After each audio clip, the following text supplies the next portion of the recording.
درود و سلام دوستان ارجمند بینندگان گرامی قدر یوتیوب کانال روزنامه جمهوریت. این بار ما بازم یک مهمان خیلی عزیز داریم و مهمان ما آمدند از ناحیه بایسونی جمهوری ازبکستان. اصلا اونجا زاده شدند و حالا در شهری باستانی ترمیز زندگی میکنند، اونجا کار و فعالیت دارند. خواستیم که همراهشان چند لحظه صحبت بکنیم و درباره ایجادشان، کارهای ایجادیشان، درباره کتابهایشان صحبتی داشته باشیم. این کس هستند نویسنده، عضو اتفاق نویسندگان هم تاجیکستان و هم ازبکستان، شریف خلیل. خوش آمدید. ما امروز در شهر دوشنبه هستیم، شهری که اینجا پایتخت تاجیکان، قبلگاه تاجیکان و شهری که ما همیشه با امید به سویش نظر میکنیم. و امروز قدمگاهی خیلی بزرگان هم هستند. ما میدونیم که از شما که عضو اتفاق نویسندگان شدید از سال 2017 و با ادیبان و شاعران تاجیکستان با وجودی آنکه شما در ازبکستان هستید رابطه تنگاتنگ دارید و راستی بعد از اینقدر سالها دوشنبه را چگونه دریافتید؟ و من میدونم که شما زمان دانشجوییتان در این شهر گذشته است و یک مدت در رادیوی تاجیکستان هم فعالیت داشتید و توسط صدای خود به مردم پیام میرساندید و اصلا بگویید که چگونه شد که بازم شمال سرنوشت شما را باز به زادگاه اصلیتان به بایسون برگرداند، بعد به ترمیز برد و بعد از این قدر سالها که از شهری جوانیتان، شاید عشق اولینتان هم شاید اینجا بود، شاید اولین انسان‌های بزرگی که دیدید در اینجا بود است، شاید خیلی خاطرهای شیرین فکر میکنم دارید. بعد از این قدر سالها دوشنبه رو چگونه دریافتید و چندین بار است که شما به تاجیکستان مخصوصا به دوشنبه میآیید؟ زمان ما در همین دامنی همین شهری دیلارها دوشنبه خواندیم. 4 سالی خوانش من اینجا گذشت و 1 سال دیگر هم کار کردیم در شعبه اقتصادی رادیوی تاجیکستان. وقت برنامه نسیم ایام بود، در اونجا کار کردم 2 سال. پس آن چون گفتید این شهر را شما چه دریافتید، آن زمانهای خیلی نارام بود. کدام سالها بود؟ سالهای 94 95 زمانی بود که زمانی اکنون جمهوری تاجیکستان بعد از جنگ‌های چندین ساله شهروندی اکنون قامت راست میکرد، قدم‌های اولین خودش در راه استقلال بی‌باکانه میگذاشت. هنوز زندگی آنقدر آباد نبود در اینجا و شهر هم مثل امروزه اینقدر زیبا و اینقدر دیدنی نبود. با وجودی همین شما ماندید بعد از ختم؟ ماندیم، اینجا کار کردیم و بسیار هم خوبم کردیم که کار کردیم و در همین جا ما تجربه آموختیم، تجربه ژورنالیستی، تجربه قلمکشی و همین رادیوی تاجیکستان قلب ما را خیلی درست کرد، راست کرد و در اونجا استادان بودن که به ما خیلی کمک میکردن و مصلحت‌های مفید هم میدادند. از جمله استاد جاوید مقیم که همچنین یک استاد سختگیر و باز هم مهربان ما را مجبور میکردن که بیشتر نویسیم، نه اینکه در رادیو بیشتر صدا میرود، چیزهای صدایی و ثبتی بیاریم و بیشتر نویسیم، لوحه نویسیم، آچرک نویسیم و حسابات نویسیم از یگان کارخانه و یگان نمیدونم زواد و فابریکاها و همین چیز قلم ما رو هم راست کرد. شما کی به نثر رو آوردید و کی اولین حکایتان یا اولین قصتان کی انشا کردید و اولین کتابتان کدام بود؟ تشکر. اولین حکایه من شاید در زمان مکتبخوانی نوشته شده است و روی چاپ را هم دیده است، در صحیفه تاجیکی روزنامه آوازی بایسون و آن وقت باز روزنامه صدای سرخان بود، اونجا چاپ شده است و бо роҳбалади устодам Равшани Эҳсон, шоир Равшани Эҳсон баро навиштам ва ба адабиёт рӯ овардан, меҳр бастан маҳз бо ана ҳамин кӯшишҳои устод Равшани Эҳсон дар дили мо адабиёт ҷо гирифтааст ва меҳри адабиётро он кас дар дили мо ошён гузоштаанд. ва ин тавр ин сарнавишт буд, қисмат буд ки мо журналистка яъне рӯзноманигориро интихоб кардем. боз ҳам аз адабиёт ҳеҷ вақт дур набудем ва навиштани ҳамин лавҳа очерк ин қадаме худаш ба адабиёт аст, чунки як жанрҳои нима бадиӣ ҳам ҳастанд ва имрӯз ҳамон таҷрибаҳо имрӯз ҳам кор медиҳад. бубинед ҳаминҷо як таваққуфе кунем ва дар бораи фаъолияти журналистон суҳбат кунед ки аслан гирем бештари нависандагони шоирони машҳури мо ва ҳатто шоирони нависандагони музофотии мо аслан корро ба адабиёти асил тавассути зинаҳои рӯзноманигор раста омаданд.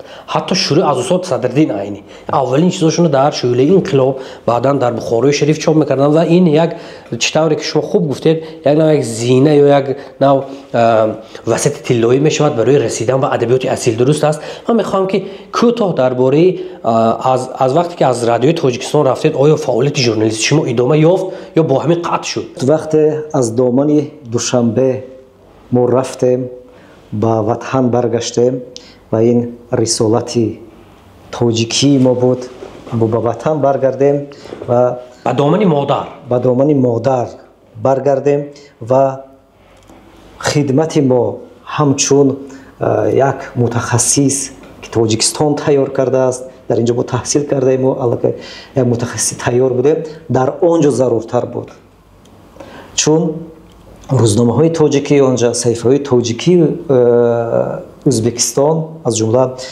махсусан вилояти Сурхондарё ва хидмати мо бар ин фарзандонаш ё тоҷикон ниёз доштанд. мо баргаштем онҷо ва аввалин коре ки сар кардем дар саҳифаи тоҷикии рӯзномаи Овози Бойсун буд.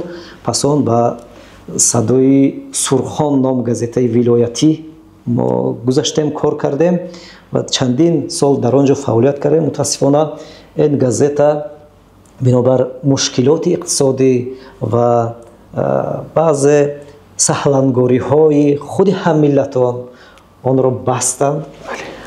мутаассифона сад афсӯс ки баъд аз 10-12 соли фаъолият аз фаъолият монд, ин чиз аз кор монд ва баста шуд ва ба ҷояш мо ба чопи як рӯзномаи дигар бо номи Бохтар оғоз кардем ки сармуҳаррираш Олимҷон Панҷизода, он касам таълим дидаи ҳамин Душанбе донишгоҳи миллии Тоҷикистон ҳастанд. ба чопи он оғоз кардем ва боз ҳам ҳамватанон ва ҳамзабононро бо ҳамин дури порсӣ гӯем медонам бо суханҳои тоҷикӣ таъмин кардем, ҳамин холигиро мо пур кардем ва мутаассифона ин рӯзнома ҳам шояд ба касе маъқул нашуд ё ягон сабабҳо буд ки онро ҳам бастанд ва ба ҷояш Олимҷон боз рӯзномаи дигар ҳам нашр карданд ва ин қаҳрамонӣ буд. қаҳрамонии Олимҷон Панҷизода буд ки рӯзномаи Ховарро нашр карданд ва хушбахтона он то имрӯз чоп мешавад, яъне аз соли 2007 ба ин сӯ чоп мешавад, мунтазам чоп мешавад ва тоҷикон бо сухани тоҷикӣ бо забони худашон ҳамин рӯзномаи миллиятшонро дар Сурхондарё доранд. ва ин на танҳо дар Сурхондарё, балки дар тамоми Ӯзбекистон паҳн мешавад. ҳарчанд имрӯз шуморааш кам шудааст ва газетахонҳо ҳам кам шудаанд, ин ҷои таассуф аст. албатта бо вуҷуди ин бо сахтиҳо бошад ҳам Олимҷон ин рӯзномаро чоп мекунанд ва мо ҳам дар бари он кас истодаву ин рӯзнома ба чопи ин рӯзнома یاری میرسونیم. اون روزنامه هایی که دو جریده که قبلا فعالیت داشتید و این جریده باختر، اونها اصلا گریم سرچشمه مبلغ گذاریشون مخصوصا صدای سرخان از حساب حکومت بود یا که بازم اونم خصوصی بود مثل باختر؟ صدای سرخان این روزنامه حاکمیت ولایت سرخاندریا بود. بله. باز هم بعد از اون که سالها فعالیت کرد و حکومت ازبکستان تمام روزنامه ها رو گفتند که شما خودتان حساب خودتان باید فعالیت کنید، یعنی حساب آبونه. اون وقت به مشکلات پیچید و هرچند آبونه ها تشکیل میکردند بازم این هم خرجات رو نمیپوشوند و از بس که خودش هم قرضدار بود بازم بعد دامنی قرض ها پیچید و با همین بسته شد. و اما روزنامه خاور و باختر این مستقل است، به یگان حاکمیت دولتی متعلق نیست و ایرا علیم جان حسابی خودی همین آبونچی ها چاپ میکنند، به نشر میرسونند. حتی امروز ها یک خودشان چندین سال است که تنها یک خودشان کار میکنند و حتی برده تا همان آخران آبونچی میرسونند به دسته، حتی از خدمت پشته یا دیگر چیزا استفاده نمیکنند، حتی دستی تقسیم میکنند تا که همون خرجات باز کم شود و همین حساب یک قهرمانی است در همین شرایط ما که علیم جان آن را سر و بر میکنند. حالا جای فعالیت شما کجاست؟ حالا من خبرنگاری آواز تاجیک در ولایت قشقدریا هستم و هرچی می نویسم از حیات تاجیکان قشقدریا، از برد و باخت حیات هم ملتان در آنجا در روزنامه آواز تاجیک مقاله ها نشر میکنم، می نویسیم. بله. ببینید من کتاب های شما را ورق زدم، شما بعضیش بر وقت‌تر به ما تحفه کرده بودید.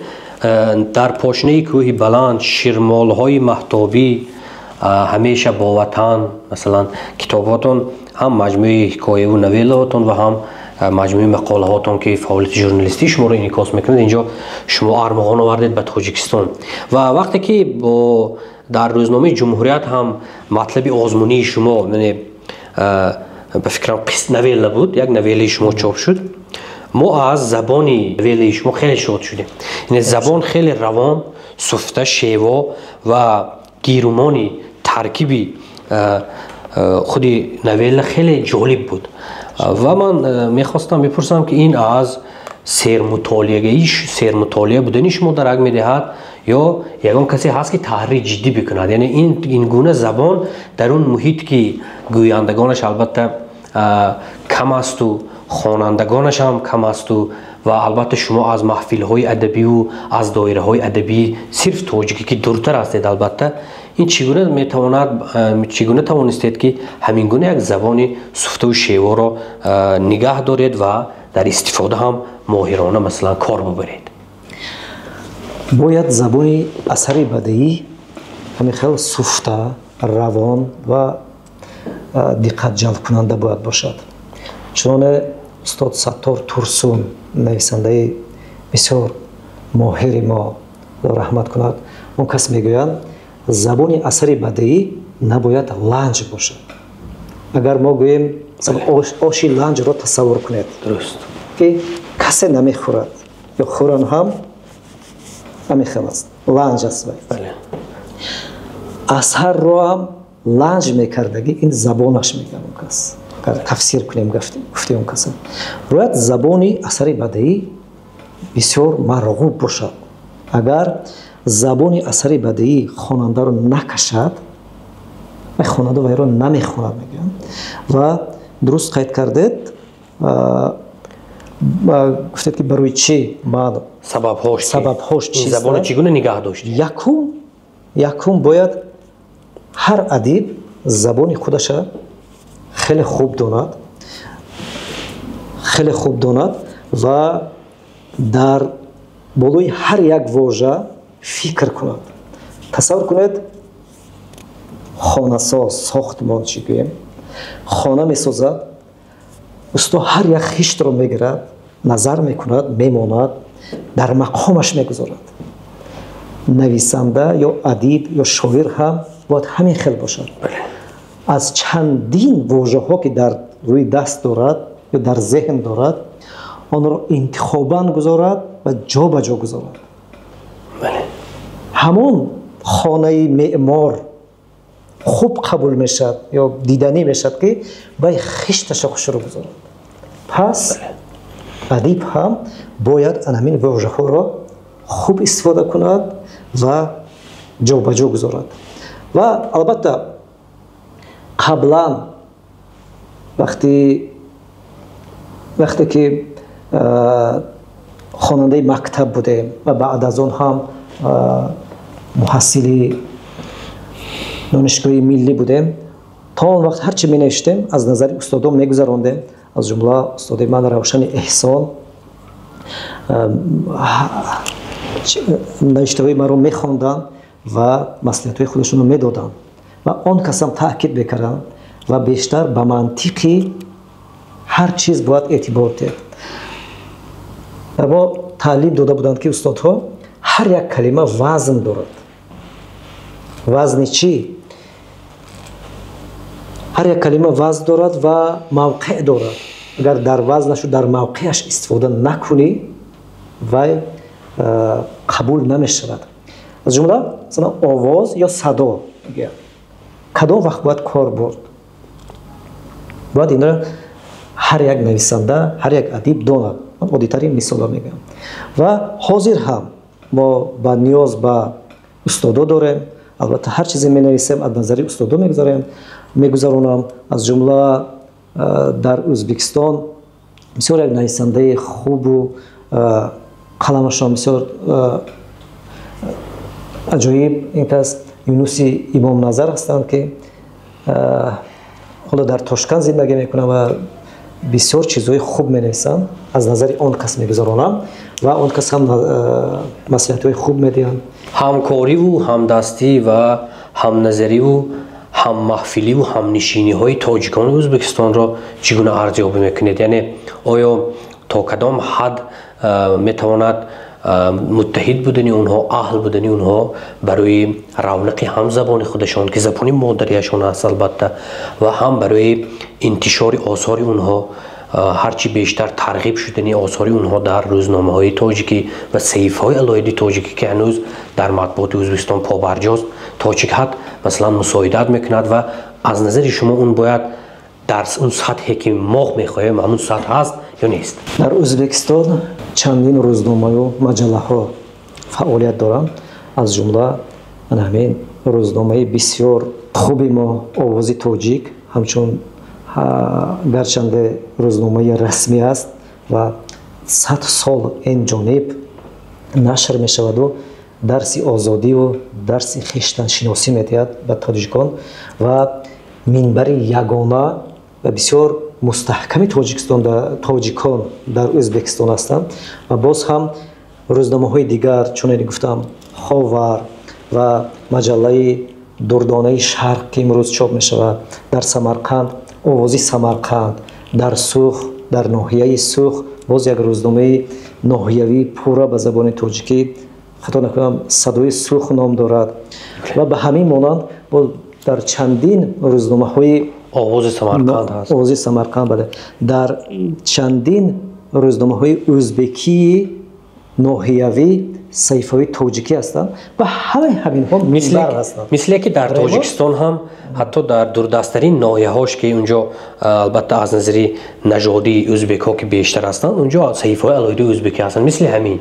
یعنی این یک نوع به یک عنعنه تبدیل یافته است که در تاجیکستان بعضی روزنامه‌ها صحیفه علایدی ازبکی دارند و در تاجیکستان برعکس صحیفه‌های تاجیکی دارند. همین خیلی است؟ بله. البته این صحیفه‌هایی که گشوده شده‌اند، باز شده‌اند، این محصول زمان استقلال نیست. این محصول زمان همون آشکار بیانی میگیم یا با آشکارگویی زمانی بازسازی ها هستند. از همان زبان به ما میراث ماندند و تا امروز فعالیت دارند و انا همین منبر اساسی تاجیک ها همینان هستند و با نشر آثار ایجادکاران مقیم ازبکستان یعنی تاجیکان ازبکستان مشغول هستند و باز هم تاجیکان махсусан эҷодкорони тоҷик боз ҳам дар онҷо муттақаҳои бештаре надоранд ва ҳар чизе ки чоп мекунанд аз ҳисоби худашон китобҳо ё маҷмӯаҳошон ҳар чиз чоп мекунанд аз ҳисоби худашон ва ҳамин чизро боз дар байни ҳамзабонон ҳаммиллатон тақсим мекунанд паҳн мекунанд. дар бораи иттиҳоди онҳо чӣ назар доред? яъне иттиҳоди онҳо оё аз назари шумо он чизе ки мо мехоҳем ҳамин иттиҳода доранд ё ки парешонанд? Масалан дар назди иттифоқи нависандагони Ӯзбекистон бахши тоҷикии он ҳам амал мекунад ки дар онҷо чандин нафар ба узвият пазируфта шудаанд.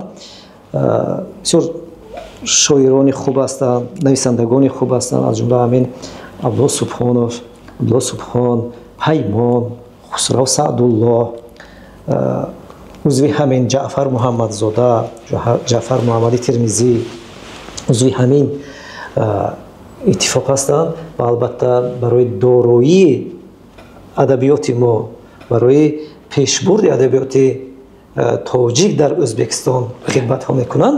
Аммо боз ҳам ин иттиҳодия барои боз ҳам ба ҳам овардани эҷодкорон ҳанӯз кори кифояте намекунад. ба ҳар ҳол таъсис ёфтани бахши тоҷикии иттифоқи нависандагон ва аз чоп баромадани дурдонаҳои шарқ ки тоза 2 сол мешавад фикр мекунам барои чопаш ва баъзе ибтикорҳое ки натиҷаи дӯстии ду миллат аст, ду давлат аст, ду ҳукумат аст, фикр мекунам як бӯи умед, як накҳати беҳбудиро мебиёрад. ҳамин тавр нест? албатта чоп шудани худаш ҳамин як маҷалла бо номи Дурдонаи Шарқ барои эҷодкорон бисёр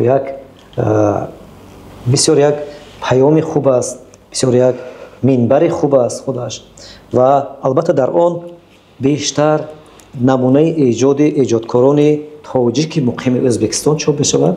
боз ҳам ранги он ки Садои Шарқ ҳаст дар ҳамин ҳаҷм чоп мешавад, мақолаҳои илмӣ чоп мешавад аз эҷоди ҳамзабонон аз Эрону Афғонистону имрӯз Тоҷикистон намунаҳо ҳастанд ва бо ҳамин боз ҳам обуна шудан ба он боз меояд боз ба сари ҳамон обуна ва масъалаи обуна хеле мушкил аст ва имрӯз чӣ балое задааст ки ҳамзабонони мо аз обуна шудан сар мекашанд.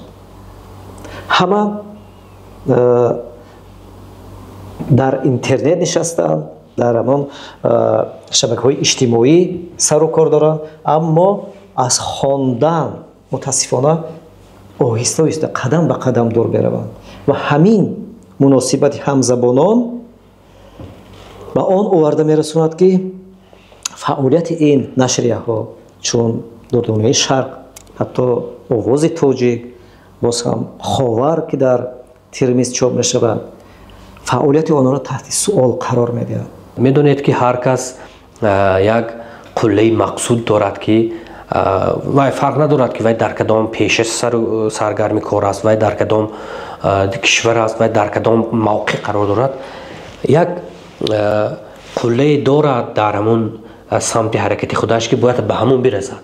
масалан қуллаи хонавода доштани як хонавода агар пайдо кардани ҳамсари хубу фарзандони хубу баъдан хонавода соҳиби хонаву дар кардани онҳо бошад, дар кори инсонӣ агар падари хуб будану фарзанди хуб будан агар меъёр бошад, дар кори нависандагӣ як қуллаи фатҳ ношуда ҳаст ва Қайсари Аминпур як шоири бисёр овозадори Эрон мегӯяд соҳил баҳона аст, рафтан расидан аст. яъне соҳила баҳона карда мебароед, аммо ҳамин рафтани шумо ба ҳамон самт расидан ҳам ҳаст, яъне шумо дар ба сӯи камол ҳаракат доред, ин худаш расидан аст. аммо бо вуҷуди он ормони ҳар кас дар кори эҷодӣ расидан ба як қуллае аст ки ва худаш ин қуллая барои худаш сохтааст, мисли як ормонгоҳ сохтааст ва бояд бирасад. дуруст? савол ин аст ки ормонгоҳи ниҳоии шумо ё ҳамон қуллае ки бояд шумо фатҳ кунед кадом аст? масалан қуллаи фатҳ мекардаи шумо оё ҳамин аст ки шумо аъзои иттифоқи нависандагон шудед, ҳамин аст ки соҳиби маҷмӯаҳои нозанин шудед, оё ҳамин аст дигар қуллаи шумо ва ё ки боз ҳам як қуллаи дигаре ҳаст ки он фатҳ ношуда аст ва он қулла کدام است که به سمت شما با وجود مشکلی های روزگار، با وجود مشکلی هایی که روانی و فشارهای روحی که هر روز از انسان های اطرافتان، هر روز از خویش و تبار از دیگرها البته میخواهیم نمیخواهیم به یک انسانی مقرن میرسد، کدام است؟ بسیار سوالی عجیب و باز هم عضو اتفاق نویسندگان تاجیکستان شدن این خود اعتراف استادان است. اعتراف استادان این خیلی مهم است که آنها اعتراف کرده و امروز بنده را عضو همین اتفاق دانستند و شماریدند. و اولین مجموعه من در پشت کوه بلند نام داشت و تصور کنید ادبیات یک کوه بلند است. هنوز من فکر میکنم در پاشنه این کوه هستم.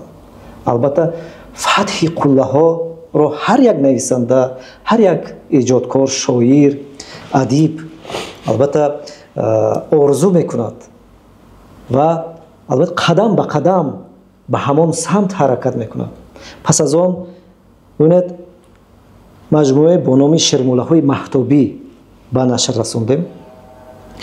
باز هم 3 نفر ادیب یکجا شده و 3 برگ سبز رو چاپ کردیم و امروز یک مجموعه دیگری حکایه های بنده نیز آماده نشر است. تنها همین که امکان اقتصادی درست شد آن را نیز به نشر میرسونیم و به دست خوانندگان خواهیم رسانید. و همینطور این آرزوی هر یک نویسنده است که پیش رود. وقتی که شما به همین جاده داخل شما شدید، کی به نوشتن رمان دست زدین هستید یا حکایه دیگر اصلی کاری شما مثل چخوف حکایه است؟ نوشتن حکایه باز دشوارتر از رمان. درست است، اما در نویسندگی قله های فتح نشده است، مثل که در شعر است. درست؟ غزل مثلا حالا آغاز کار است، حالا شعر سپید هست، شعر مثلا نیمایی است، درست؟ شعر آزاد هست در عروض آزاد. یعنی که مثل که در کار نویسندگی هم هست قله های، هست ژانرهایی که خودتون نسنجیدید. من میگم آیا نقشه نوشتن یک رمانی که مثلا یک سرنوشت تلخ یا شادی انگیزی یک نسلی مثلا یگان نسلی که شما الکی تیپ های آن آبرسوی آن در خیالتان میپرید آیا دارید یا باز هم حکایه می نویسید؟ حکایه هرچند آغاز کار است و آغاز بسیار مشکل و وقتی که در همین جاده ما موفق شدیم و حس کردم که الکی من موفق هستم، پس به آن کاری باز هم مشکل رمان یا پویست دست خواهیم زد. الکی یک قصه نوشتم اما هنوز چاپ نشده. وقتی چاپ شد و استادان، منقدان بهای سزاوار دادن، پس باز هم دوام خواهیم داد. البته نوشتن اثرهای کلان حجم از جمله رمان در خیال بنده هست و آن از تقدیر بسیار تلخ هم ملتان در ازبکستان خواهد بود و تقدیر امروزه آنها، بی‌فرقی آنها و بسیار یک سرنوشتی بی‌طرفی، یک سرنوشتی که والا سردرگمی که نامعینه که امروز دارند و یک دوره گذریش هم میگویند، نمیدونم این دوره گذریش تا چه درجه، تا کجا ادامه مییابد و با چه عاقبت ها انجام مییابد و در همین موضوع خواهم نوشت و یک نام هم فکر کردم امروز در خیال من چرخ میزند. نامش مرده های زنده و البته وقتی که نوشتیم، وقتی که آن روی چوب رو دید، پس آن در کدوم شکل میشد والا تصور نمیکنم، لیکن موضوع همین است که من باید نویسم و هم ملتان را به خودشناسی و خودآگاهی دعوت کنیم. ادبیات و کار هنری آینه است که ما رو به ما می نمایاند و فرق ندارد که وای ادبیات نثری است، ادبیات در شکل نثر است، در شکل نظم است، یا در تئاتر یک نمایش می رود، یا خود در یک صنعت تصویری، در یک مصوره. باید خودتان رو ببینید، باید مادر خودتان رو، باید فرزند خودتان رو، باید سرنوشت خودتان، خاطره های تلخ و شیرین خودتان، عشق اولینتان، وطنتان باید انعکاس بکند. در اون حال ادبیات رسالتمندی خودش را به پایان میرساند و در اون وقت ادبیات حقیقی به وجود میآید، چون که شما را به خودتان معرفی میکند، شما را به خودتان معرفی میکند، شما را به خودتان میشناساند. این است اصالت ادبیات و خوب است که برادر ارجمند ما نویسنده خیلی خوش سلیق شریف خلیل هم گفتند ادبیات آینه است و آینه است که خوانندگان را به خودش باید معرفی بکند.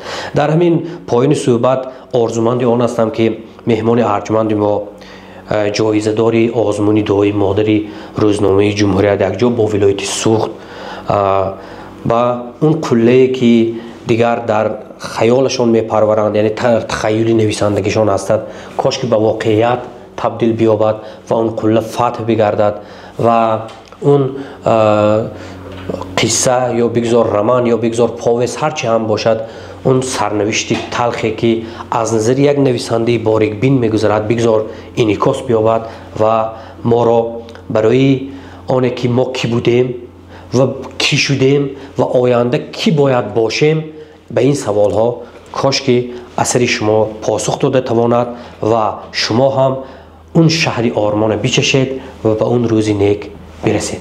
بار دیگر شما را خوش آمدید میگویم، سپاس که دعوت ما را پذیرفتید و از ترمز باستانی به دوشنبه آمدید. تشکر.